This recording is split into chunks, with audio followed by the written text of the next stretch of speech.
తూరు రాజు ఓ ఉన్నతమైన స్థానంలో ఉన్నవాడే, తూరు రాజు ఘనత నొందినాడే, తూరు రాజు డబ్బున్నవాడే, తూరు రాజు ఒక రాజ్యానికి రాజే.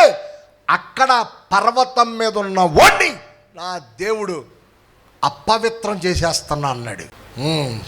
అని ఇప్పుడు దాకా దేవుడు అలా చూశాడు, అని పవిత్రుడిగా చూశాడా అపవిత్రుడిగా చూశాడా? ఎందుకు ఎన్నుకున్నాడో?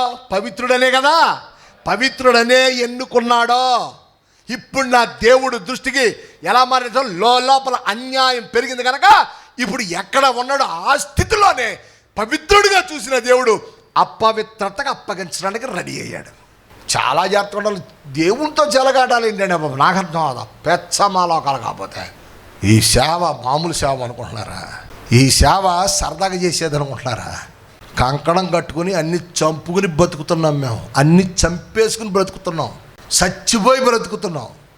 లోపల ఒకటి బయట ఒకటి కాదు మేము చేసే సేవ, గుర్తుపెట్టుకోండి. లోపల ఒకటి బయట ఒకటి కాదు. మమ్మల్ని ఉన్నతమైన స్థానం నిలబెట్టినా కిందే బతుకుతున్నాం మేము.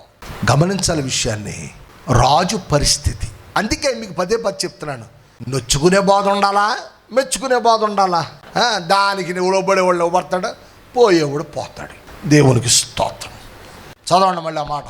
అయితే నీకు కలిగిన విస్తారమైన వర్తకము చేత లోపల నీవు అన్యాయము పెంచుకొని, లోపల అన్యాయం పెంచుకొని పాపము చేయించు వచ్చితివి గనుక, పాపము చేస్తూ వచ్చావు గనక దేవుని పర్వతము మీద నీ ఉండకుండా నేను నిన్ను అపవిత్ర పరిచితిని. పరుస్తాను.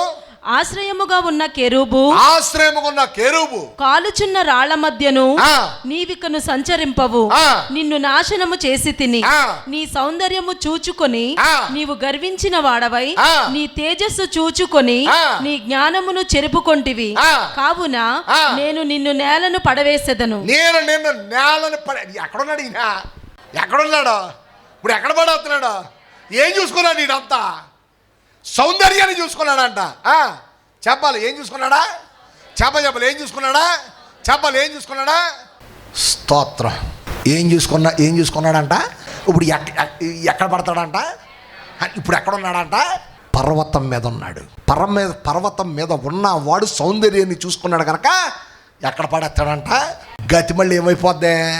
రాజుగా ఉన్నవాడు రాజు కుర్చీ నుంచి కింద పడితే బతికేంటి అసలు? ఇప్పుడు రాజుగారు అంటారా కింద పండుండి? ఏమన్నా రాజుగారు అంటారా? ఏమంటారండి? మామూలుగా అందరిలాగా పిలుస్తారు కదా. ఘనత ఏమైపోయింది? ఔన్నత్యం ఏమైంది? గొప్పతనం మాట్లాడరా? గొప్పతనం ఏమైంది? ఔన్నత్యం ఏమైంది? ఉన్నతమైన పేరేమైంది? రాజుగారు కుర్చీ ఏమైంది?